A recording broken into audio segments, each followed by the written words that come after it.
శుభోదయం అందరికీ. ఓం నమో నారాయణాయ.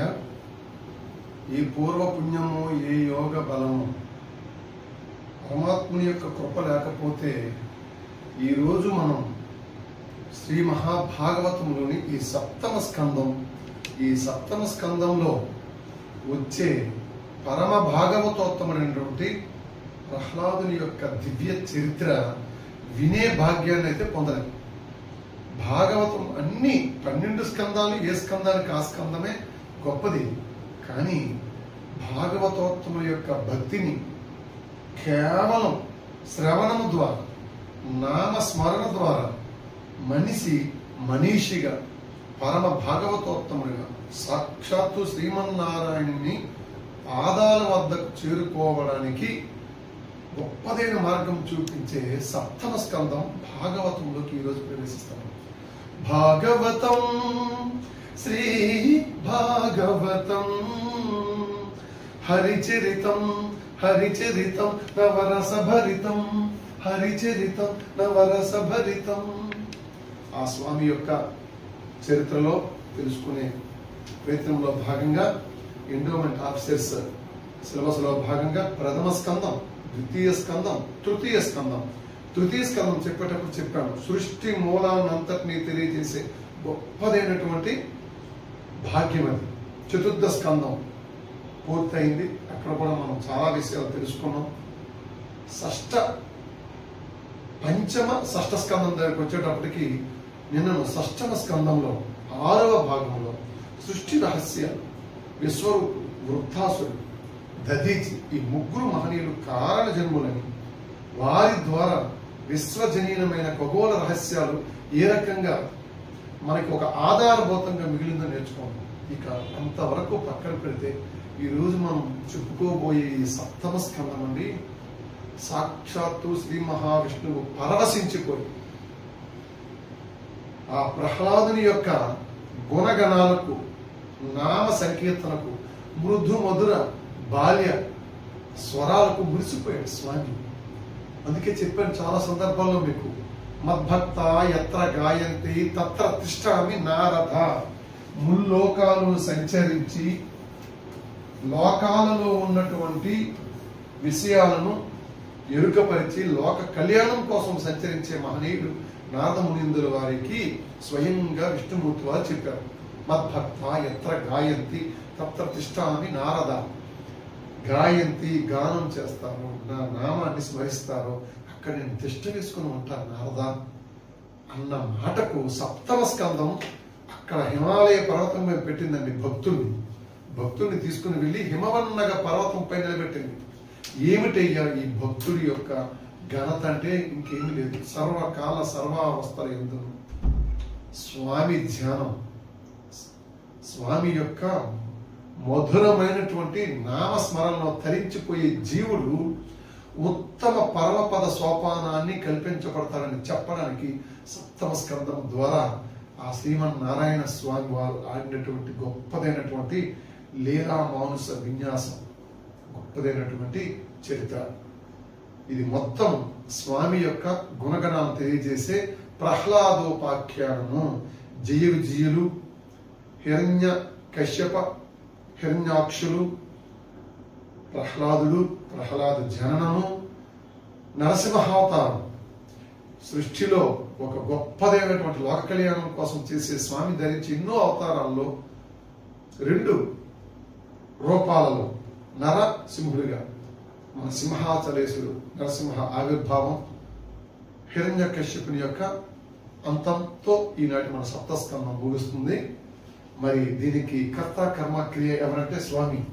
లక్ష్మీ వల్లభ దీన శరణ్య, లక్ష్మీ వల్లభ దీన శరణ్య, కరుణాభరణ కమలలోచన, కరుణాభరణ.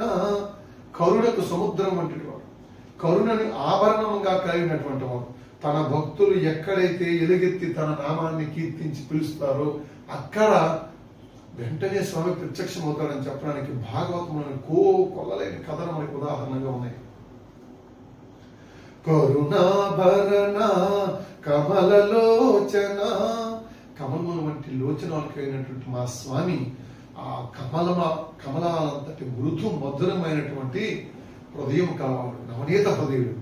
కరుణాభరణ కమలలోచన కన్నుల విందువు చేయగరావే, మా జన్మలు ధన్యమయ్యేలా కన్నుల విందుకు చేదు స్వామి, మమ్మల్ని కనికరించు. నీ రూపం మధురం, నీ మనోహరమైనటువంటి జ్ఞాపకమే మధురం, నీ యొక్క స్మరణం మధురం, నీ యొక్క నామం మధురం, నీ యొక్క ఆలోచనే మధురాతి మధురం. కాబట్టి భాగవతం శ్రీ భాగవతం కథనం మధురం, గానం మధురం, ధ్యానం మధురం, శ్రీ భాగవతం మధురం మధురం మధురం మధురం మధురం మధురం.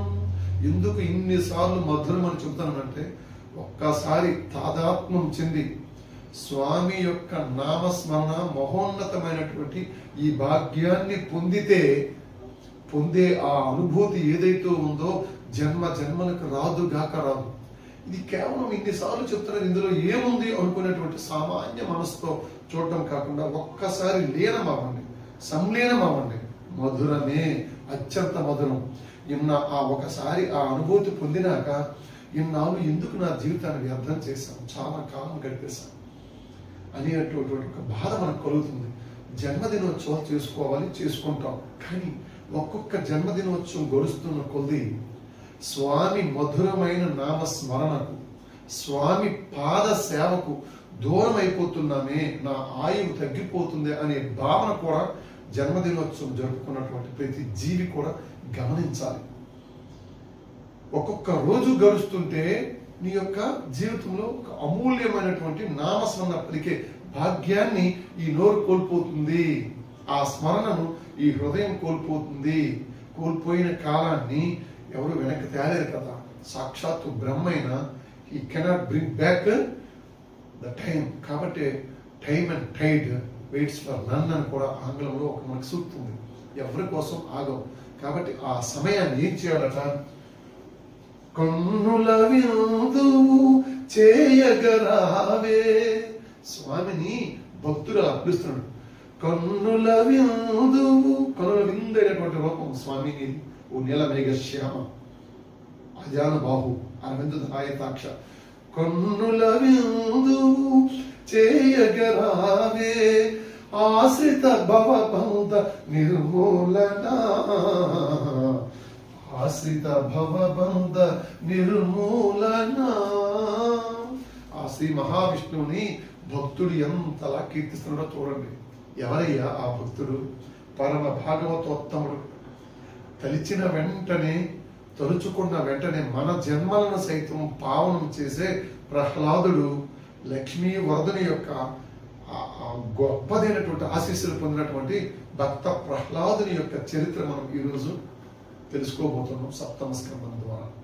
ఏమంటున్నాడు ఆ చిన్నారి పొన్నారి భక్త ప్రహ్లాదుడు? ఆశ్రిత భవబంధ నిర్మూలన. నీ యొక్క ఆశ్రితులు ఎవరైతే ఉంటారో, నీ పాద పద్మాలను ఎవరైతే ఆశ్రయిస్తారో, ఆ ఆశ్రయించే వారి యొక్క భవబంధాలను నిర్మూలించే ఏకైక లోక నాయక, లోక బాంధవ, లక్ష్మీ వల్లభ. నా తల్లి, నా లక్ష్మీదేవి యొక్క నాదుడా, మాకందరికీ నీవే నాదుడు అయ్యా, నీవే తప్ప ఇతఃపరం బెరుంగా ఓ స్వామి అంటూ ఆర్తితో కొలిచే భక్తులందరికీ ఏకైక ప్రతీకాత్మకమే భక్త ప్రహ్లాదుడు. ఆ భక్త ప్రహ్లాదుని యొక్క ఘనమైన దివ్యమైన ఎక్కడి కృతయుగం, ఎక్కడి కలియుగం, ఎక్కడి 2025 సెప్టెంబరు ఈ తేదీ చెప్పండి, ఈనాటి తేదీ. ఈ రోజుకి మనం భక్త ప్రహ్లాదుని మరవకుండా, భక్త ప్రహ్లాదుని గాథను సంస్కృతంలో నిక్షిప్తం చేసిన నారాయణం నమస్కృత్యం అని జై శ్లోకం మనం చెప్పుకున్నాం ఇంతకుముందు. వ్యాసం తతో జయముదీరయే. ఆ వేదవ్యాస మహర్షిని తలుచుకుంటూ మందార మకరంద మాధుర్యం త్వరలో మనం తెలుసుకుంటాం. తన కావ్యానికి అద్దినటువంటి పరమ భాగవతోత్తముడు భక్త పోతన వ్యాసుల వారి భాగవతాన్ని ఆంధ్రీకరించినటువంటి భాగవత పద్యాలు మనం ఈనాటి సప్తమ స్కందంలో తెలుసుకుంటాం. ధన్యము, జన్మలు ధన్యము, పరమ పావనము. ఇన్నాళ్ళు వినే అవకాశం, మీకు చెప్పే అవకాశం నాకు రాలేదని అనుకుందాం. నేను చెప్పాను, నేనైతే చాలా సందర్భాల్లో పోతన భాగవతాన్ని చెప్పే భాగ్యాన్ని ఆ పరమాత్మ నాకు ప్రసాదించాడు. వింటున్న మీరు నిజంగా జన్మల ధన్యం. వస్తాయి పాయింట్స్, అందులో కూడా వస్తాయి. కాంపిటేటివ్ ఎగ్జామ్స్ ఎప్పటికైనా వస్తాయి, తెలుసుకుందాం. సప్తమ స్కందంలోకి వెళ్దాం. ఎవరిని తలుచుకుంటూ? ఆశ్రిత భవబంధ నిర్మూలన, మాలో ఉన్నటువంటి విషయవాసం, ముందేని హిండ్రాన్సెస్, వరల్డ్లీ థింగ్స్ ఏవైతే ఉన్నాయో వాటన్నిటిని నిర్మూలించే ఓ నిర్మూలక శ్రీమన్నారాయణ. ఓం నమో నారాయణాయ అనే అష్టాక్షరి మంత్రమే ఈనాటి తరగతి అంతా మీకు స్మరణలో ఉండాలి. ఈనాటి తరగతే కాదు, సర్వకాల సర్వావస్థల యుద్ధం, సర్వావస్థలు, మేలుకులు ఉన్నప్పుడు, నిద్రావస్థలో, కళలో కూడా ఓం నమో నారాయణాయ అని ఈ గొప్పదైనటువంటి మంత్రాన్ని పఠిస్తూ పరమ పావనమైనటువంటి మందార మకరంద మాధుర్యమున బ్రోలు మధుపంబునే మదనములకు నిర్మల మందాకిని వీచికల తూగు రాయల్చనునే తరంగిణులకు. ఎక్కడో పరమ పావనమైనటువంటి హిమవత్ పర్వత శ్రేణువుల్లో ఉన్నటువంటి మానస సరోవరంలో సంచరించే రాజహంస సాధారణమైనటువంటి మురికి కాలువల దగ్గర, మురికి కోపాల దగ్గర, చిన్న చిన్న కొలనుల దగ్గర ఈదుతుందా? మరి అంత గొప్పదైన మానస సరోవర రాజహంసలే విష్ణు భక్తులు. ఒకసారి విష్ణు భక్తి ఈ శరీరానికి తాకినాక, ఈ హృదయానికి తాకినాక, శేష సాయికి మొక్కు శిరము శిరము, ఆ స్వామికి మొక్కే శిరమే ఈ శిరము. మొక్కనటువంటి ఈ శిరస్సు కాదు, ఒక సాధారణమైనటువంటి తోలు తిత్తి అంటూ ఆ మందార మకరంద మాధుర్యాన్ని తెలియచేసే పోతనామాచ్యుని యొక్క భాగవతం తెలుసుకుంటూ ఆయన రచించినటువంటి ప్రహ్లాదోపాఖ్యానం, భక్త ప్రహ్లాదుని యొక్క చరిత్రే సప్తమ స్కందము అంటాడు కరుణశ్రీ జంజాల పాపయ్య శాస్త్రి. డియర్ స్టూడెంట్స్, రాసుకోండి. జంజాల పాపయ్య శాస్త్రి, వారి యొక్క కళానికి ఉన్న పేరు కరుణశ్రీ. కరుణశ్రీ జంజాల పాపయ్య. అయ్యా ఓ పోతనామాచ, అచ్చపు జుంటి తేనీయల ముంచితివేమో. నీ కళాన్ని తీసుకెళ్లి జుంటి తేనీయల్లో ముంచి ఏమని భాగవతం రాశావు. పంచదార పానక మద్దితివేమో. కాకున్నా ఈ భాగవతానికి ఎంత మాధుర్యం ఎక్కడదయ్యా, ఎంత మాధుర్యం. తెలుసుకునే వారికి తెలుసుకున్నంత. నిజంగా పోతన భాగవతాన్ని చదవకుండా జీవితాన్ని వ్యర్థం చేసిన వారికి ఇంకేం చేయలేము. అంతే. అంటే వారి జీవితంలో అత్యంత మనోహరమైనటువంటి మనోజ్ఞమైన ఒక మధుర స్మృతిని కోల్పోతారండి. లేక లేక పుట్టిన పిల్లల్ని తండ్రి తన హృదయానికి హత్తుకునేటప్పుడు కలిగిన ఆ మధురమైనటువంటి ఆ ఏదైతే ఉందో ఆ స్మృతి, దానికి 1000 రెట్లు ఫలాన్ని అందిస్తుంది పోతన భాగవతం. రోజంతా బయట తిరిగి పిల్లల్ని హత్తుకునేటప్పుడు, హృదయం కష్టంగా ఉండేటప్పుడు కలిగే ఆ గాఢాలంగా పుత్ర గాత్ర పరిస్వంగన సుఖం ఏదైతే ఉందో ఆ సుఖానికి 1000 రెట్లు సుఖాన్ని అందిస్తుంది పోతన భాగవతం. ఎంత చూస్తే మన పోతనామాచ్యులు దేశానికి సాయం చేసే వ్యవసాయ వృత్తి, కలము చేత బట్టి కావ్యంబు రచయించారు మహానుభావుడు. హలము చేత పట్టి పొలము దున్నే. పొలాన్ని దున్నాడండి, చేతులు కాయలు కాసేసాయి. కాయలు కాసే చేతితో కలము పట్టి అద్భుతం అమృతధారలు చెందే భాగవతాన్ని రచించాడే. తెలుసుకోవాల్సిన బాధ్యత మన తెలుగు వారందరికీ ఉంది. తెలుసుకోవడమే కాదు, పఠించాలి, నలుగురికి చెప్పాలి. అందుకే మీకు ఈ సప్తమ స్కందాన్ని అంత ఎక్కువగా మీకు నొక్కి ఒక్కానిస్తూ మీకు చెబుతాను. కలము చేత బట్టి కావ్యంబు రచించే, హలము చేత బట్టి పొలము దున్నే, కలము హలములందు గనుండురా మన పోతన్న లలిత సుగుణజాల తెలుగు బాల అన్నాడు కన్నస్థితించాల పాపి శాస్త్రి. మరి సప్తమ స్కందంలోకి వెళ్దాం. సప్తమ స్కందం ప్రారంభంలోనే తిరుమల తిరుపతి వెంకటేశ్వర స్వామి వారి యొక్క సన్నిధిలోకి వెళ్ళేటప్పుడు జయ విజయులు ఇద్దరు ఉంటారు, నిలువెత్తు పెద్ద విగ్రహాలు కదా. ఆ జయ విజయులు స్వామి వారి యొక్క ద్వారపాలకులు. ఎంత భాగ్యం అండి! స్వామి యొక్క ద్వారపాలకులుగా ఉండడం అంటే ఎంత పుణ్యమో కదా. అంత పుణ్యాత్ములు ఒకసారి పరమ పావనమైనటువంటి సనకసనందనాది మహర్షులందరూ కూడా విష్ణు దర్శనం కోసం వస్తారు. స్వామి వారు అత్యంత ముఖ్యమైన పనిలో ఉన్నారు, మీకు దర్శనం సాధ్యం కాదని స్వామి వారి యొక్క మనసు తెలుసుకోకుండానే సనకసనందనాలు తిరస్కరిస్తారు. ఎవరిని? సనకసనందనాలు మహర్షి. దానితో ఆగ్రహం చెందినటువంటి సనకసనందనాదులు, సనకుడు, సనందుడు మొదలగు మహర్షుల సమూహం వీరిని శపిస్తారు. ఆ శాప ఫలితంగా 3 జన్మల పాటు విష్ణుమూర్తి యొక్క శత్రువులుగా ఉంటారా, పలు జన్మల పాటు మిత్రులుగా ఉంటారా? అది అక్కడ మనకు ఉన్నటువంటి నిబంధన. స్వామివారు తదుపరి తెలుసుకుంటారు. సనకసనందనాదులు మహర్షులు వచ్చారు అంటే మహర్షుల యొక్క దర్శనం సాధువునాం దర్శనం పుణ్యం స్పర్శనం పాపనాశనం, వందనం మోక్ష సాధనం, సంభాషణం కోటి జన్మ తీర్థం. కాబట్టి మహర్షులతో సంభాషించండి. మహర్షులు అంటే పూర్వం వారు, ఇప్పుడు గురువులు. జ్ఞానం ఎవరిదైతే ఉందో వారిని గౌరవించండి, వారి పక్కన కూర్చోండి, సజ్జన సాంగత్యం చేయండి, వారితో స్నేహం చేయండి, వారిని సఖ్యులుగా భావించండి, మీ సఖులుగా చేర్చుకోండి. చేర్చుకుంటే సంభాషణం కోటి జన్మల తీర్థ ఫలం మనకు వస్తుంది. కాబట్టి అటువంటి మహర్షులని మీరు కాదంటారని విష్ణుమూర్తి కూడా ద్వారపాలకుల్ని కాస్త దండించి మీరు ఇంకా విష్ణు వ్యతిరేకులుగా జన్మిస్తారు, తప్పదు. కాబట్టి మునుల శాపము ఫలించక తప్పదు. కాబట్టి నాతో పలు జన్మలు మిత్రులుగా ఉంటారా, 3 జన్మలు శత్రువులుగా ఉంటారంటే ఈ భూమిపై పుట్టి ఏ పిపీలకమైనా కూడా పరమ పావనమైనటువంటి విష్ణుమూర్తితో పలు జన్మలు శత్రుత్వం ఉండలేదు కదా. కాబట్టి 3 జన్మలు శత్రువుగా ఉంటే తదుపరి మరలా విష్ణు భక్తులుగా పుట్టొచ్చు అంటారు. కాబట్టి స్వామి మేము మీ పాద పద్మాలు విడిచిపెట్టి మేము ఉండలేం, కాబట్టి మీతో విష్ణు వ్యతిరేకులుగా 3 జన్మలు మాకు ఇవ్వండి చాలంటే ఇది జగన్నాటక సూత్రధారిత్వంలో భాగం. ఇంతకుముందు చెప్పాను 3వ స్కందం 3వ స్కందంలో సృష్టి ఆవిర్భావంలో ఒక్క పరమాత్ముడే ఉన్నాడు, ప్రకృతి కూడా పరమాత్మలో లీనమైంది. కాబట్టి స్వామి వారు ఏర్పాటు చేసే ఈ జగన్నాటక సూత్రధారిత్వము విశ్వకర్తృత్వంలో భాగంగా 3 జన్మలలో హిరణ్యాక్ష హిరణ్యకశ్యపులుగా 1 జన్మ, త్రేతాయుగంలో కృతయుగంలో రావణ కుంభకర్ణులుగా 1 జన్మ, ద్వాపర గుజరానికి శిశుపాల దంతవక్తులుగా 3వ జన్మ. అంతే.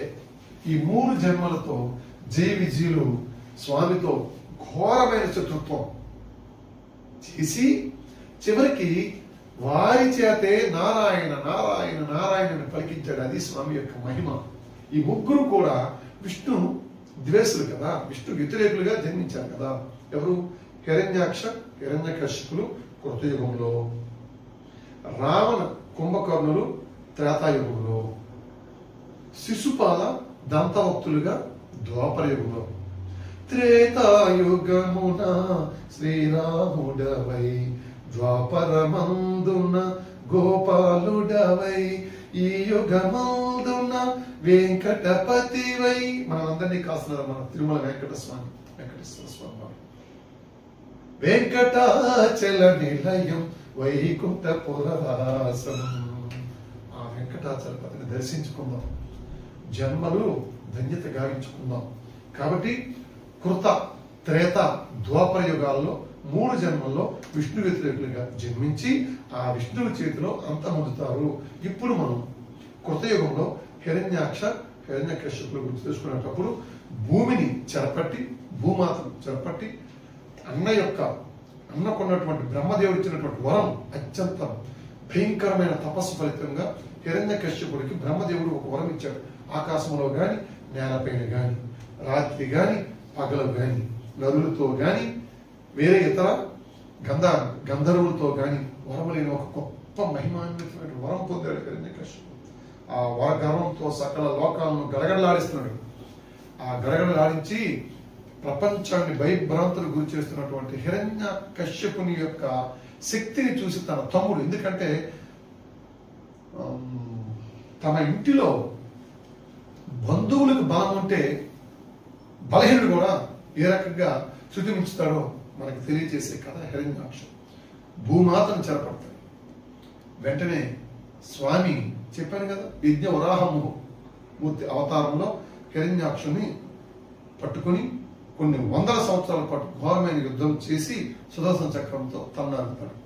తన తమ్ముడు చావుకు కారణమైనటువంటి ఆ విష్ణువు మాయావి నాకు దొరకకుండా తిరుగుతున్నాడని ఇంకా హిరణ్య కశ్యపుడు నిరంతరం విష్ణు ధ్యానంతోనే ఉంటాడు. ఈ హిరణ్య కశ్యపుడు విష్ణు ధ్యానంలో శత్రువుగా ఉంటూ నిరంతరం విష్ణు ధ్యానం దొరికితే ఆ విష్ణువుతో నేను పోరాడతాను, విష్ణువుని అంతమొందిస్తాను అనుకుంటాడు. ఇలా జీవితాంతం విష్ణువు యొక్క ధ్యానంలో శత్రువైనప్పుడు తను ఉంటాడు. ఇక బ్రహ్మదేవుడి కోసం తపస్సు కోసం వెళ్ళని చెప్పాను కదా, ఘోరమైన తపస్సు, గొప్పదైనటువంటి లోకాన్ని జయించే అమరత్వం కోసం మందర పర్వత లోయల్లోకి వెళ్ళి ఘోరమైన తపస్సు ప్రారంభించాడు బ్రహ్మదేవుడి కోసం. ఆ బ్రహ్మదేవుడు వరమించాడని చెప్పాను కదా. ఈ సమయంలో గర్భవతి అయిన తన భార్య గర్భంలో సాక్షాత్తు ఆ శ్రీమన్నారాయణ యొక్క అంశీభూతమైనటువంటి ఒక గొప్పదైనటువంటి భక్తి పుష్పం ఉదయిస్తుంది. ఆ భక్తి పుష్పము ఇంద్రుని యొక్క లీల వల్ల పూర్తిగా నారద మహర్షి సంరక్షణలో ఆయన ఆశ్రమంలో పెరుగుతూ శ్రవణం, కీర్తనం, విష్ణు పాదసేవనం, వందనం, ఆత్మసఖ్య, ఆత్మ నివేదనం అని చెప్పుకున్న నవవేద భక్తి మార్గాలు. ఆ నవవేద భక్తి మార్గాలలో తరించిపోయే ఆశ్రమవాసంలో చిన్నప్పటి నుంచి పెరుగుతాడు చిన్నారి పొన్నారి ప్రహ్లాదుడు. తదుపరి మరలా ప్రహ్లాదుడు రావడం, ఎక్కడికి తండ్రి దగ్గరికి రావడం, తండ్రి బ్రహ్మదేవుణ్ణి ఘోరమైన తపస్సు చేసి మనుషుల చేత గాని, జంతువుల చేత గాని, ప్రాణం ఉన్న వాని చేత గాని, ప్రాణం ఉన్న ఆయుధాలు, ప్రాణం లేని వాటి చేత గాని, దానవుల చేత గాని, దేవతల చేత గాని, నాగుల చేత గాని నాకు మరణం ఉండకూడదు, ప్రాణం ఉన్న వస్తువులతో నాకు హాని ఉండకూడదు, ప్రాణం లేని వాటి చేతతో హాని ఉండకూడదు. ఈ రెండు ఎందుకు మీకు చెప్పాను, మళ్ళీ తర్వాత చెప్తాను. ఈ రకమైనటువంటి వరగర్వంతో ప్రపంచాన్ని ఇబ్బందులు పెడుతున్నటువంటి సమయంలో భక్త ప్రహ్లాదుని యొక్క జననము ఆశ్రమవాసంలో జరిగింది. ఇప్పుడు మనం ప్రహ్లాదుని జననం అయింది కదా, ఇప్పుడు ప్రహ్లాదులోకి వెళ్తాం. అక్కడ వరకు దాన్ని గుర్తుంచుకోండి. ఎక్కడ బ్రహ్మదేవుడి కోసం ఘోర తపస్సు చేసిన హిరణ్య కశ్యపుడు వరగర్వంతో ప్రపంచాన్ని ఇబ్బంది పెడుతున్నటువంటి స్థితి, అక్కడితో దాన్ని అవుదాం. ఇంకా పూర్తిగా అవుదాం, ఇంకా పూర్తిగా ప్రహ్లాదునిలోకి వద్దాం. చూడండి, అంటే మీకు ఉదాహరణకి అర్థం కావాలి కాబట్టి మనకందరికీ తెలిసినటువంటి గొప్ప చిత్రం అండి భక్త ప్రహ్లాదం.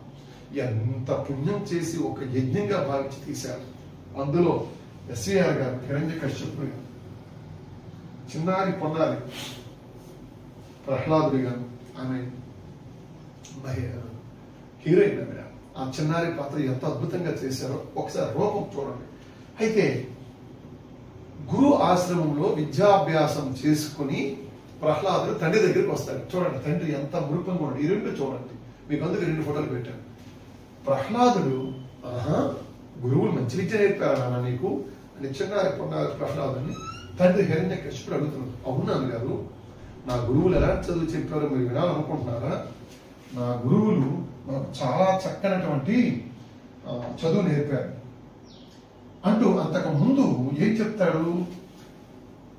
సప్తమ స్కందం 130వ పద్యం కంద పద్యంలో భాగంగా తమోగుణ ప్రధానుడు, లోకాలని భయభ్రాంతులకు గురి చేసే హిరణ్య కశ్యపుడు నోటి వెంట ఎంత గొప్ప పద్యాన్ని పలికించారో చూడండి. వ్యాసమునిందుల వారు తదుపరి తిరిగించిన భక్త పోతనామాచ్యుల వారు ఏమంటారు తెలుసా? నాయన ప్రహ్లాద, మనిషికి చదువు చాలా అవసరం నాయన. కాబట్టి చదువుని వాడు అజ్ఞుండవు, చదువుకోకపోతే వాడు అజ్ఞుడైపోతాడు. వాడు ద్విపాద పశువు కింద లెక్క. కాబట్టి చదివిన సద్వివేక చతురత కలుగు.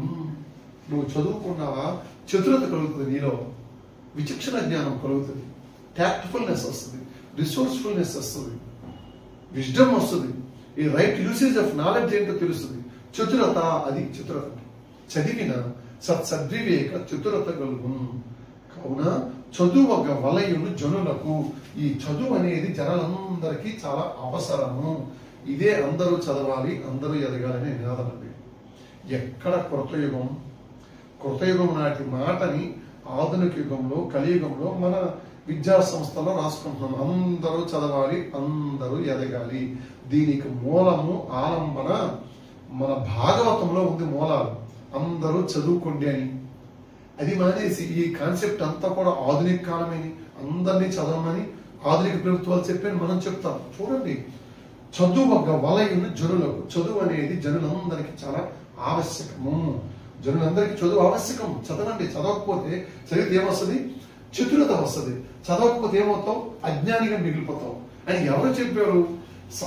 హిరణ్యకశిపుడు చెప్పించాడండి మహర్షి. ఎంత గొప్ప దేశం అండి, ఎంత గొప్ప సాహిత్యం. ఇది తరువాతరానికి అందించే గురువులు, అందుకునే శిష్యులు, తద్వారా జగద్గురువులో స్థానంలో ఉన్నటువంటి దేశాన్ని మరింత మహిమోపేతంగా నిలబెట్టొద్దు మనం అందరం కూడా. కాబట్టి చదువు లేకపోతే ఏమవుతావు? అజ్ఞుడు అవుతావు. చదువని వాడు అజ్ఞుండగు, చదివిన సద్వివేక చతురత గల్గున్. ఆ చదువు ఆ పరమాత్ముడు అనుగ్రహించబట్టే కదా నేను నీకు క్లాసులు చెప్తాను. ఈ చతురత వస్తుంది. సందర్భోచితంగా, ఘటన సమర్థతతో, లాలిత్యంగా, సులాలిత్యంగా, అవసరమైన కొండకచో కాస్త కఠినంగా, మరొకచో అత్యంత లాలిత్యంతో, వాత్సల్యంతో, ఇవన్నీ చతురత అంటాం. ఉపాధ్యాయుడికి చతురత కావాలి. చదువుకుంటే ఈ చతురత వస్తుంది. ఇంకేమన్నాడు? చదువుగా వలయును జనులకు. ఆహా, ఎంత ఒక యూనివర్సల్ స్టేట్మెంట్ ఇది, విశ్వజనీయమైన వాక్యం. చదువుగా వలయును జనులకు. చదువు అనేది జనులందరికీ. అంటే ఆయన హిరణ్యకశిపుడు చేత మహర్షి, ఇదిగో దక్షిణ భారతదేశం వాళ్ళే చదువుకోండి, ఉత్తర భారతదేశం వాళ్ళే చదువుకోండి, అమెరికా వాళ్ళే చదువుకోండి, ఆస్ట్రేలియా వాళ్ళు చదువువద్దు, యూరప్ వాళ్ళే చదువుకోండి, ఆఫ్రికా వాళ్ళకి వద్దని అన్నాడా? అనలేదే. విశ్వజనీయ సత్యం అంటే. అందుకే భారతదేశం మహోన్నతమైన దేశం, జగద్గురువు. నిజంగా విదేశీయులందరూ ఇదే సాహిత్యం చదివి పరవశించిపోయి వాళ్ళు కంఠస్థం చేస్తుంటే మనమేమో పిచ్చి పిచ్చి పాటలు, పిచ్చి పిచ్చి వ్యాపకాలతో ఎటు వెళ్ళిపోతాము.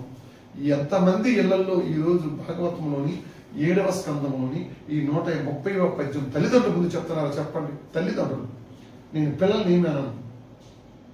తల్లిదండ్రులే మొట్టమొదటి గురువులు కదా. మరి మనమే నేర్చుకొని చెప్పాలి కదా, మన బాధ్యత కదా అది. కాబట్టి తల్లిదండ్రులదే లోపం అంటాను నేను, అన్యదా భావించుకోండి. కాబట్టి తల్లిదండ్రులు తెలుసుకోవాలి, తెలియకపోతే తెలుసుకోవాలి, గురు శుశ్రూష చేయండి. ఇందాక ఏం చెప్పాను? సాక్షాత్తు పరమాత్ముడే గురువు దగ్గర నేర్చుకున్నాడే. గురువు శిక్షణ లేక గురు తెట్లు కలుగును, అర్జునికైనా వాడి అబ్బకైనా గురువుల దగ్గరికి వెళ్ళండి, గురువుల పాదాలు పట్టుకోండి, శుశ్రూష చేయండి, వాళ్ళతో స్నేహం చేయండి, తప్పనిసరిగా ఇవి వస్తాయి. కాబట్టి చదువు అందరికీ అవసరము. అందరూ చదవాలి, అందరూ ఎదగాలి. కాబట్టి అయినా ఓ ప్రహ్లాద, ఏం చేస్తావు నువ్వు? చదివించదా, నిన్ను చదివిస్తాను, నిన్ను తీసుకెళ్తాను నేను. ఇప్పుడు అందరం చదివిస్తున్నాం కదా, కార్ఖానాలకి తప్పనిసరి పరిస్థితిలో పంపిస్తున్నాం కదా. పరమ పావనమైనటువంటి దేశభక్తిని తెలియజేసే జాతీయ జెండా దినోత్సవం రోజు కూడా పిల్లవాడికి 4 మొక్కలు చెప్పినటువంటి కార్ఖానాలకు పంపిస్తున్నాం మన గ్రహపాటు. ఏదో జరిగింది. ఒక్క ఆంధ్రదేశంలోనే, ముఖ్యంగా ఉభయ తెలుగు రాష్ట్రాల్లోనే ఈ కష్టాలు ఉద్భవిస్తున్నాయి. కార్ఖానాలకు పంపిస్తాం. అది కనీసం ఒక విఘ్నేశ్వర చరిత్ర, ఒక దసరా పండుగ, జీవితానికి వెలుగులిచ్చే దీపావళి పండుగ అని కూడా చూడకుండా పిల్లల్ని చదువు రాయి చదువు చేస్తున్నారు. రాయితో సమానమైన చదువుగా మార్చి పడేస్తాం. భౌతిక విద్యలే తప్ప భౌతిక శరీరాన్ని మహోన్నతంగా మలిచే విద్యల గురించి ఒక్కడు చెప్పే పాపాన పోవట్లేదు. భౌతిక విద్యలే శరణ్యమా? మొన్న నేను చెప్పలేదు, డబ్బు ఒక్కటే శరణ్యమా? ప్యాకేజీలు ఒక్కటే శరణ్యమా? ప్యాకేజీలు లేని వాళ్ళు హాయిగా జీవించడం లేదా? నా కొడుకు ప్యాకేజీ, నా కొడుకు అమెరికా, కెరీర్ని వద్దనన్నాను నేను. కానీ దాంతో పాటు జీవితానికి పరమార్థం కలిగించే ఈ చదువులు కావాలి. ఈ చదువులు లేకపోవడం వల్ల నిన్ననే మనం ఏం చూసుకున్నాం?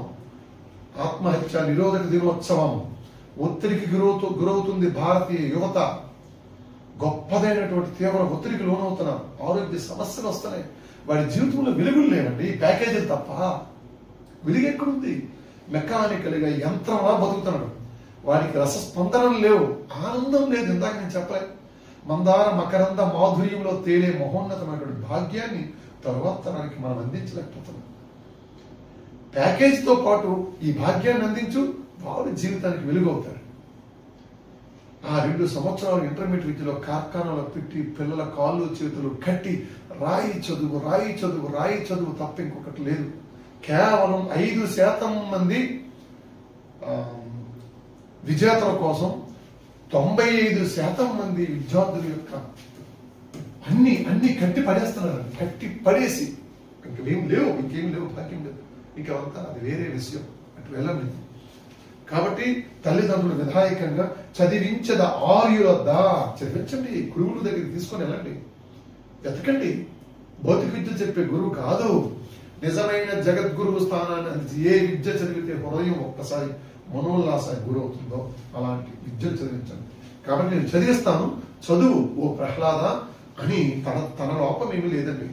హిరణ్యకశిపుడు రాక్షసుడు అయితే అవ్వచ్చు, కానీ తండ్రిగా తన బాధ్యత నిర్వర్తించాడు. గొప్పదైనటువంటి చండామార్కుల గురువుల వారి దగ్గర చదివించాడు.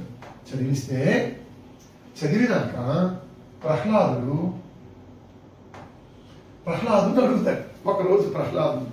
నైనా ప్రహ్లాద 7వ స్కంధంలో 166వ పద్యం కంద పద్యం, నీ గురువులు నీకు చదువు చెప్పారు కదా, ఏదైనా ఒక్కసారి నీకు నచ్చినటువంటి ఒక చక్కనటువంటి శ్లోకమో పద్యమో చెప్పునన్నా. మనం కూడా అడుగుతాం, నాన్న స్కూల్కి వెళ్తున్నాం కదా, టీచర్స్ ఏం చెప్పండి. A for app, B for bat, D for dog, అంతే. తుచ్చమైన హీనమైనటువంటి ఈ పేర్లే మనకు నేర్పిస్తాం. ఆ అనే సృష్టిలో కమ్మనైన అమ్మ పదముతో ఆ అనే అక్షరంతో ప్రారంభించే చదువులు అక్కడ చెప్పకపోతే పోయి ఇంట్లో తల్లిదండ్రులు చెప్పచ్చు. సరే, ప్రహ్లాదుని మనం కూడా అడుగుతాం. తండ్రట మహా సామ్రాజ్యాలు కూడా ఇవ్వనటువంటి గొప్ప సౌఖ్యాన్ని, సుఖాన్ని, హృదయానందాన్ని తండ్రి కట పుత్రుని గాఢ పరిస్వంగనం వల్ల కలుగుతుందట. ఎంత ప్రపంచాన్ని, ముల్లోకాల్ని జయించినటువంటి హిరణ్యకశ్యపుడు తన కుమారుని గాఢాలింగనం చేసుకుని ఊరువులపై కూర్చోబెట్టుకుని, త్వరలపై కూర్చోబెట్టుకుని, ఆహా ఇది మహా సామ్రాజ్య సింహాసనం కూడా ఇంత సుఖాన్ని ఇవ్వదని గొప్ప ఒక స్టేట్మెంట్ ఇచ్చాడండి, ఒక వ్యాఖ్య. అవును, పిల్లల్ని తమ త్వరలపై కూర్చోబెట్టుకుని పొంగిపోయే తండ్రి ఢిల్లీకి రాజండి, అంతే. అలా తండ్రి ప్రహ్లాదుని కూర్చోబెట్టుకుని హిరణ్యకశిపుడు పిలిచాడు. నాయనా ప్రహ్లాద, నీ గురువులు నీకు మంచి విద్య నేర్పారా? ఆ తండ్రి అసలు గొప్పదైనటువంటి ప్రహ్లాదుడు ఆహా సాక్షాత్ విష్ణుంశ సంచేతను, మధురమైనటువంటి చిలక పలుకులు లాంటి పలుకులు, సున్నితమైన శరీరం, చూడగానే ఆకర్షించే మనోహరమైన రూపం. తండ్రి, నా గురువులు నాకు చాలా మంచి విద్య నేర్పారు, ఏదైనా ఏం చెప్పారో చెప్పు. తండ్రి వాత్సల్యం, పుత్రుడి యొక్క ప్రతిభను చూసి పొంగిపోతాడు ఏ తండ్రి అయినా. పొంగిపోవాలండి, పొంగిపోవాలి. అదే జీవితం, దానికే జీవితం తప్ప ఇంకేం దేని జీవితం. ఆ చిలక పలుకులు పలుకుతూ మహా జ్ఞానాన్ని పిల్లల నోటి నుంచి వింటుంటే ఆహా ఇదిగాక సౌభాగ్యం, ఇదిగాక వైభవం, ఇదిగాక తపం, మరి వేరొకటి కలిదని తండ్రులు మురిసిపోయే ఆ మధుర క్షణాన్ని తెలియజేసే గొప్ప పద్యము. అదే సమయంలో గురువుల్ని ఎక్కడ పెట్టాడంటే పోతనామాచ్యుల వారు ఈ పద్యం ఉన్న నాలుగు గురుదేవుని యొక్క ఘనత హిమాలయ పర్వతంపై ఉంటుందండి.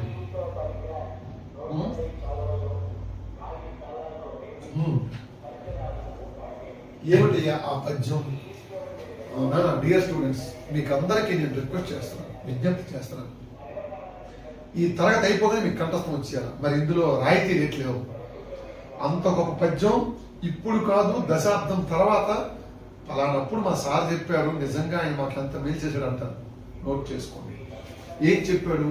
హిరణ్యకశిపుడు అడుగుతున్నాడు, నీ గురువులు నీకేం చెప్పారు? ప్రహ్లాదుడు చెప్తున్నాడు, చదివించిరి నన్ను గురువులు. ఓ తండ్రి హిరణ్యకశ్యప, నా గురువులు నాకేం చదువు చెప్పారని అడిగారు కదా, విను.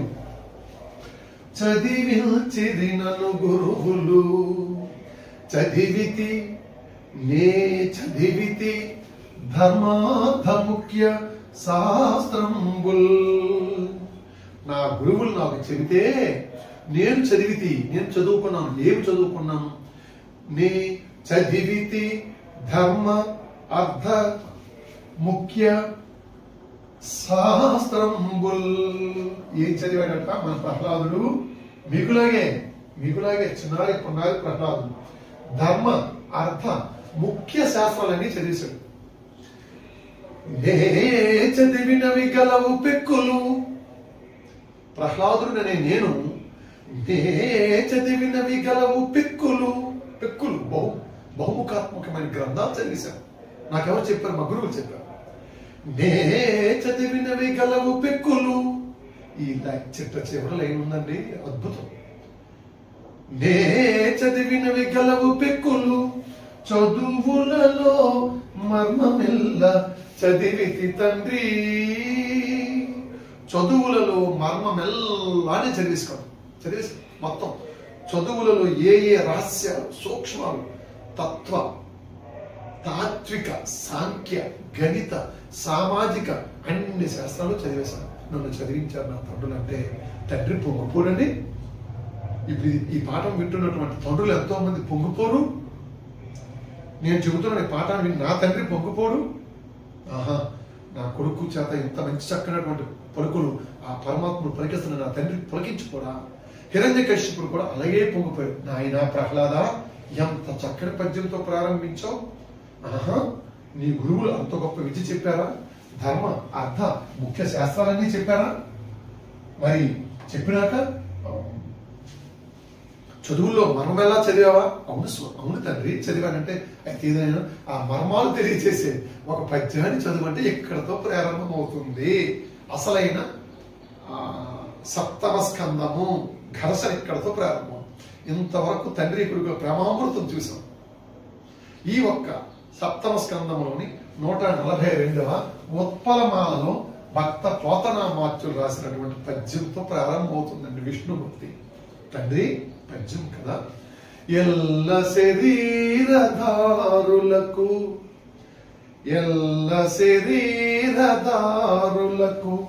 ఇల్లను చీకటి నూతి లోపలంద్రెల్లక వీరునే మనుమతి భ్రమణం భిన్నులై ప్రవర్తిల్లక సర్వమున్నతని దివ్య కళామయమంచు విష్ణునాదుల్లము చేర్చి తారడవి నుండుట మేలు నిశాచరాగ్రణి.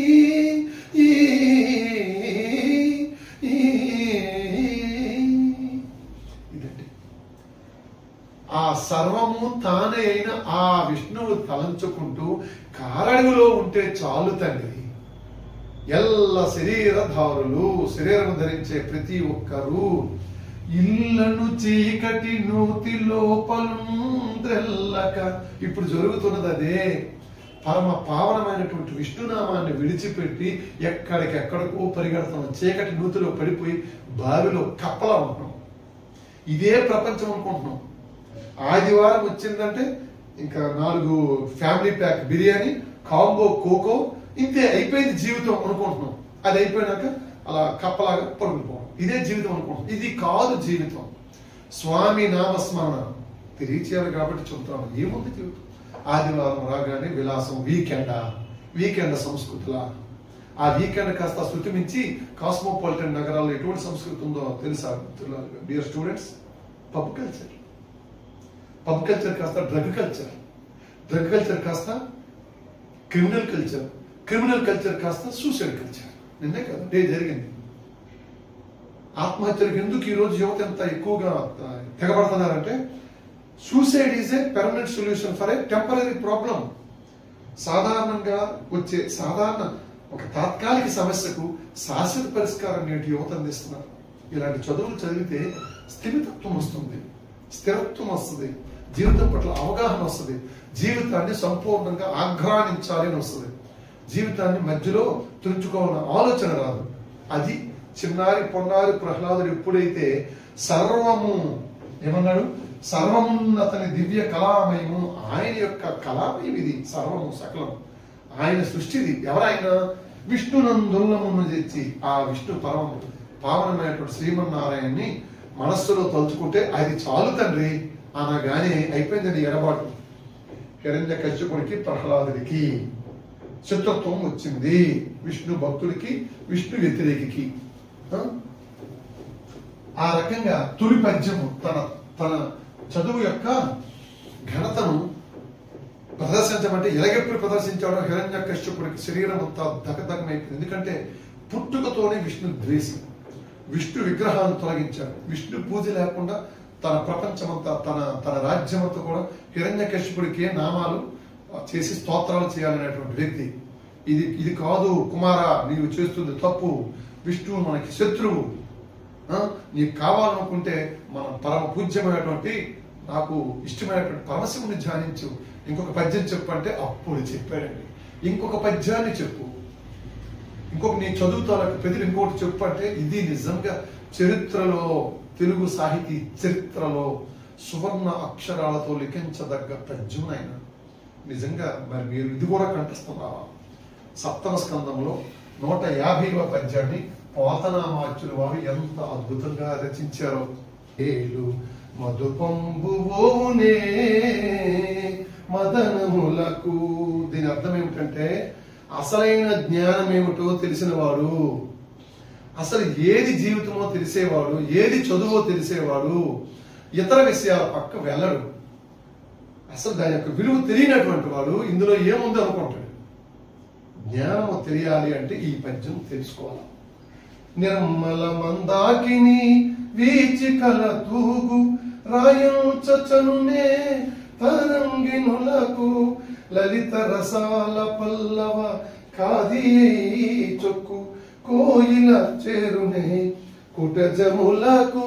ఇది చూడండి, చక్కనటువంటి లేలేత మామిడి చిగుళ్ళు తినేటువంటి కోయిల చక్కగా కోయిల కోస్తుంది కదా, ఆ కోయిల అలాంటి లేలేత ఆకులు తినేటువంటి ఆ కోయిల కుటజములకు సాధారణమైనటువంటి పిచ్చి పిచ్చి మొక్కల దగ్గరికి వెళ్ళి తినదు అని అర్థం. అంటే విష్ణు భక్తి అంత గొప్పది అని చెప్పడానికి ప్రహ్లాద చరిత్రలో మనకి పోతన సప్తమ స్కందం ద్వారా తెలియచేశారు. పూర్ణేందు చంద్రిక స్ఫురిత చకోరకము. పూర్ణేందు చంద్రిక, చంద్రుడి నుంచి వచ్చే అమృత ధారల్ని స్వీకరించే చకోర పక్షి మరుగునే సాంద్ర నేహారములకు పొగమంచు దగ్గరికి వెళ్తదా? అలాగే తండ్రి, నేను విష్ణు భక్తిలో ఉన్నాను కాబట్టి విష్ణు భక్తిని విడిచిపెట్టి నేను వేరొక చోటికి రాను అని ప్రహ్లాదుడు తన తండ్రికి ఈ పద్యం ద్వారా తెలిపిన విధానం. మందార మకరంద అంటే చాలు, మీకు ఎక్కడికి వెళ్ళండి ఈ పద్యం చెప్పండి, మీకు గొప్పదైనటువంటి గుర్తింపు వస్తుంది. ఎక్కడికి వెళ్ళండి మీరు, ఈ వయసులోనే కాదు ఏ వయసులోకి వెళ్ళినా ఏ వయసులో ఉన్నా ఈ పద్యం చెబితే నువ్వెక్కడ చదువుకున్నావు అనేటువంటి గుర్తింపు నీకు వస్తుంది, విజేతగా నిలబడతావు ఏ రంగంలో ఉన్నా. ఇలా మనకి పోతనామాచ్యుల వారు ప్రహ్లాదుడి చేత, ప్రహ్లాదుడిలో తాను దూరి తాను ఇన్వాల్వ్ అయ్యి ప్రహ్లాదుడి చేత పలికించినటువంటి పద్యాలు. అయిపోయిందా? ఇక ఏది నువ్వు ఎంత చెబుతున్నావు కదా, నీ విష్ణువు చాలా గొప్పవాడు అంటున్నావు అన్నావు కదా, నా తమ్ముడిని చంపాడు. ఎవరిని చంపాడు? హిరణ్యాక్షుడు చంపాడు. ఆ మాయావైనటువంటి విష్ణువుని నాకు చూపించు, ఎక్కడున్నాడు చూపించంటే మరలా పోతనామాచ్యుని యొక్క సప్తమ స్కందంలోని 274వ పద్యం. కలడంబోది గలండు, కలడు గాలి, కలడ ఆకాశంబునను కుంభిణిన్ కలడగ్నిం దిశలం బగల్ల నిశలం కద్యోత చంద్రాత్మలం. కద్యోతము సూర్యుని యొక్క ప్రకాశం, సూర్యుని యొక్క ప్రకాశం చంద్రుడిలో ఉన్నాడు, ఎక్కడా లేడు. కలడు ఓంకారం త్రిమూర్తులం త్రిలింగ వ్యక్తులం కలడు ఈశుండు కలండు తండ్రి వెదకంగా నేల ఈ ఆయడం. ఏమిటి? నీ యొక్క విద్యను తెలియచేయు అంటే మొట్టమొదటి విద్యా ప్రదర్శన దేంతో ప్రారంభించాడు ప్రహ్లాదుడు? హిరణ్యకశ్యపుడికి శత్రువైనటువంటి విష్ణు మూర్తి యొక్క స్మరణతో ప్రారంభించారు. ఇది కాదు, నువ్వు మనకి శివుడు ఆరాధ్య దైవము కాబట్టి ఆయన స్తుతించు అంటే మరలా మందార మకరంద చెప్పారు. ఏది నీ విష్ణువు ఎక్కడున్నాడంటే ఎలా చెప్పాడు. కలడంబోది సముద్రాల్లో వెతుకుతావా, అక్కడ ఉన్నాడు. కలండు గాలి, గాలిలో ఉన్నాడు. కలడ ఆకాశమును, ఆకాశములో ఉన్నాడు. కలడ అగ్ని, అగ్నిలో ఉన్నాడు. కలడ అన్ని దిశలను, అన్ని దిక్కుల్లో ఉన్నాడు. దిక్కులు ఎన్ని? 4 అనుకుంటాం. 8 మూలలు. 8 మూలల నుంచి ఎల్లప్పుడూ కూడా విజ్ఞానమే రావాలి. దిశలను, పగలను దిశలను, రాత్రిలో ఉన్నాడు, పగల్లో ఉన్నాడు, ఓంకారములో ఉన్నాడు. ఓంకారం కజ్జోత చంద్రాత్మలను, సూర్యుడు కజ్జోతం అంటే ప్రకాశాన్ని ఇచ్చే సూర్యుడిలో ఉన్నాడు, చంద్రుడిలో ఉన్నాడు, త్రిమూర్తుల్లో ఉన్నాడు, త్రిలింగ వ్యక్తుల్లో ఉన్నాడు, స్త్రీ పురుష నపుంసకుల్లో ఉన్నాడు. ఎన్ని వివరాలు ఇచ్చాడో చూడండి. ఇది మీకు తెలియాలా. త్రిలింగ వ్యక్తులను ఎక్కడెక్కడ అంటే ఇక్కడ ముందు తృతీయ స్కందంలో చెప్పానే, యోగ మాయ విశ్వకర్తృత్వం ఎక్కడ ఉందంటే ఇక్కడ ఉంది. ఇవన్నీ కూడా విశేషణాలే. ఎక్కడెక్కడ విష్ణు యొక్క అంశ కనిపిస్తుందని ప్రహ్లాదుడు తన తండ్రికి చెప్పాడు. ఇది మీకు బిట్టు. ఎక్కడ కనిపిస్తాడు? ఈ కింది రానివి ఏవి కాదు. కలర్ అంబోది సముద్రంలో ఉన్నాడు, గాలి గాలిలో ఉన్నాడు, ఆకాశము, కుంభిన్ భూమి, అన్ని దిశలు, రాత్రి పగలు, సూర్యుడు చంద్రుడు, ఓంకారము, త్రిమూర్తులు, 3 రకాలైన వ్యక్తులు వీళ్ళందరిలో ఉన్నారు. వెతకంగా నేల అంటూ ఇంకొక పద్యంతో ఈనాటి సప్తమ స్కందం మనం ముగిస్తాం. ఏమిటది? ఏది నీ శ్రీహరి ఎక్కడున్నాడో చూపించంటే, ఇందు గలడు అందు లేడని సందేహము వలదు. ఇప్పటికి వినుంటారు మీరు. ఇది వినలేదు అంటే మనం పొరపడ్డట్టే లెక్క. ఇందు గలడు అందు లేడని సందేహము వలదు. చక్రి, చక్ర అంటే సుదర్శన చక్రధారి, సర్వోపగతుండెందెందు వెదకి చూచిన అందందే కలడు దానవాగ్రని వింటే. నీవు కోరుకున్నటువంటి ఆ విష్ణుమూర్తి ఇందు గలడు అందులేడు, ఇక్కడ అక్కడ చెప్పడానికి లేదు, ప్రతి చోట ఉన్నాడు. ఎక్కడ ఈ పద్యంలో చెప్పాను కదా, ప్రతి చోట ఉన్నాడు. చక్రి సర్వోపగతుండు, ప్రతి చోట ఉన్నాడు. ఎక్కడ వెతికితే అక్కడే ఉన్నాడు. ఓ దానవాగ్రని వింటే అని చెప్పగానే హిరణ్యకశ్యపుడు అత్యంత ఆవేశంతో ఎక్కడున్నాడన్నావు అని అడిగితే, భగవంతుడు ఆయన శ్రీ మహావిష్ణువు లేని చోటు విశ్వంలో ఎక్కడా లేదు, అంతటా వ్యాపించి ఉన్నాడు. నీటిలో, గాలిలో, ఆకాశములో, భూమి మీద, అగ్నిలో, సర్వ దిక్కులలో, పగలు రాత్రి, సూర్యుడు చంద్రుడు, ఆత్మ, ఓంకారం, త్రిమూర్తులైన బ్రహ్మ విష్ణు మహేశ్వరులు, స్త్రీ పురుష నపుంసక అనే భేదం లేకుండా అందరిలో ఉన్నాడని చెప్పావు కదా. ఏది ఈ స్తంభంలో చూపించు అని చెప్పాడు. అంతే. తమోగుణ ప్రధానుడైనటువంటి హిరణ్యకశ్యపుడు స్తంభాన్ని ఛేదించడం. ఒక్కసారి వరాన్ని గుర్తించుకోండి. ఇప్పుడు ఇందాక మనం అక్కడికి వెళ్ళండి. ఏమి వరం కోరాడు? మనుషుల చేత గాని జంతువుల చేత గాని జీవం ఉన్నటువంటి ఇది గుర్తుకు రావాలి. హిరణ్యకశ్యపుడు బ్రహ్మచే ఏ రకమైన వరం పొందాడు? మనుషుల చేత గాని చావు రాకూడదు, జంతువుల చేత రాకూడదు, ప్రయాణం ఉన్నవాని చేత అంటే కాబట్టి మనిషి కాదు, జంతువు కాదు, నరసింహుడు అయ్యాడు. శ్రీ నరసింహావతారం అది ఆ రకంగా ఆవిర్భవించింది. ఏ రకంగా? హిరణ్యకశ్యపుడు అనేటువంటి లోక కంటకుడు బ్రహ్మదేవుడు తనకిచ్చినటువంటి వరాల వల్ల లోక నాశనం చేస్తుంటే ఆ దురాత్ముడైనటువంటి రాక్షసుని మట్టుబట్టడానికి మనిషి కాదు, జంతువు కాదు, ప్రయాణం ఉన్నవాని చేత గాని ప్రయాణం లేని వాని చేత. అంటే ఏంటి? ఇక్కడ చేతి వేళ్ళు జీవం లేనివి కదా, ప్రాణము లేనివి, జీవం లేనివి. దానవుల చేత గాని దేవతల చేత గాని కాదు, పరమాత్ముడు కదా. మనిషి నరసింహావతారం ఎత్తారు కదా, నాగుల చేత గాని, ఉదయం కానీ రాత్రి కానీ, కాబట్టి సాయం సంధ్యాకాలంలో భూమి మీద కానీ నేలపైన కానీ, కాబట్టి ఆయన యొక్క ఇంటి గడప పైన ఈ హిరణ్యకశ్యపుని ప్రహ్లాదుని యొక్క పిలుపు మేరకు, ప్రహ్లాదుని యొక్క ఆర్తి మేరకు పిలుపు మేరకు స్వామి ప్రత్యక్షమై ఇదిగోండి నరసింహావతారం ఇక్కడికి వచ్చాం.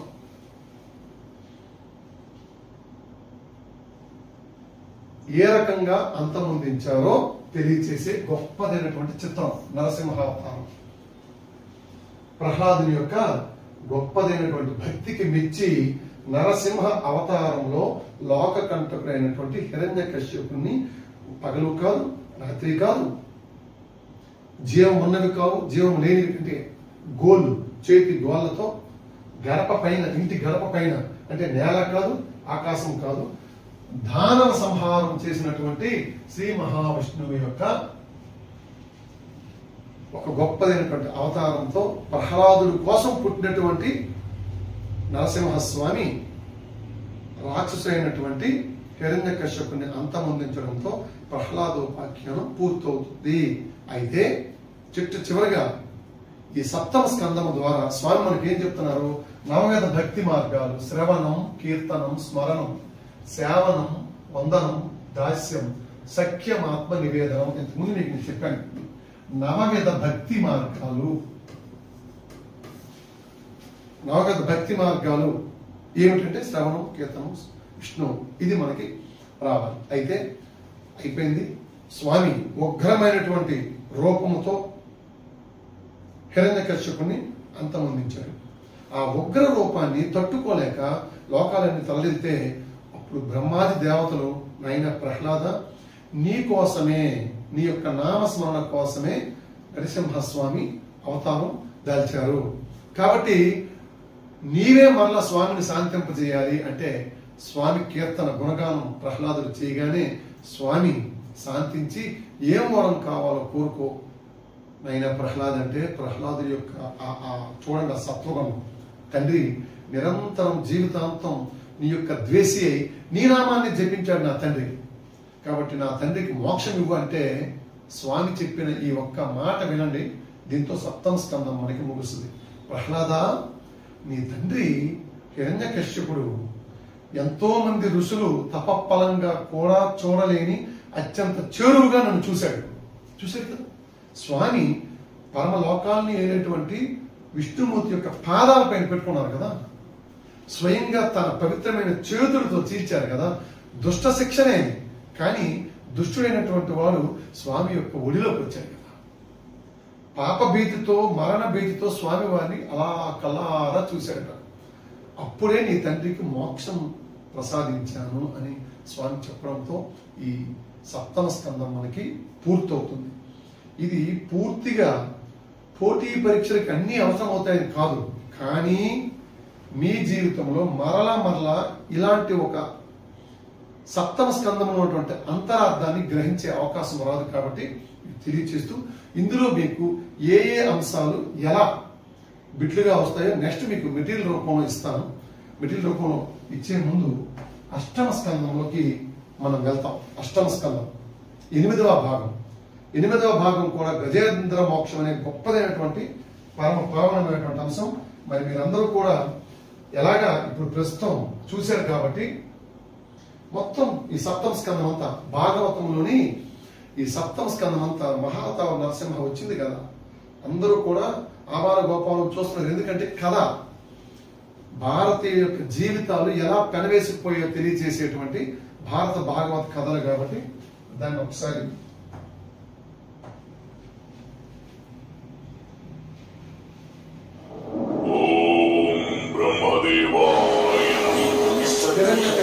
సప్తమ స్కందంలో భాగంగా బ్రహ్మదేవుడి గురించి తపస్సు విష్ణువుతో పోరాడాలంటే నువ్వు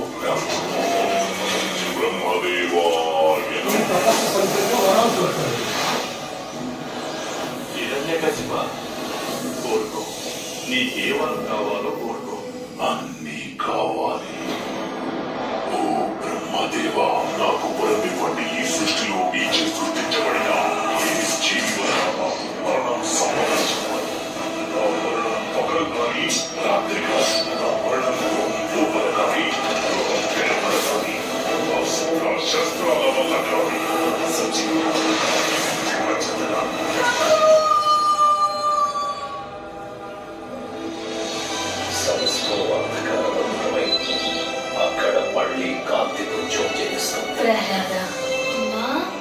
నోటి వెంట కేవలం హరినామ మాత్రమే రావాలి. నిండు మనసులో ఆయన శరణాగతిని కోరడం ఆ నామం మాత్రమే అందరికీ ముక్తినిస్తుంది. ఆ విష్ణుని విడనాడు. నేను భగవాన్ విష్ణువుని ఎప్పటికీ శత్రువుగా చూడలేను. భగవంతుడిని మరచిపో. నేను ప్రహ్లాదునికి మరణదండన విధిస్తున్నాను.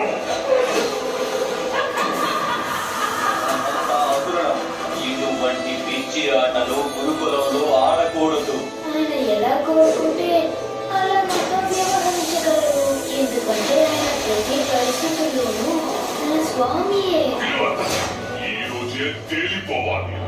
ఆ ఇద్దరిలో తిరిగి నక్క ఎవరో సింహం ఎవరు.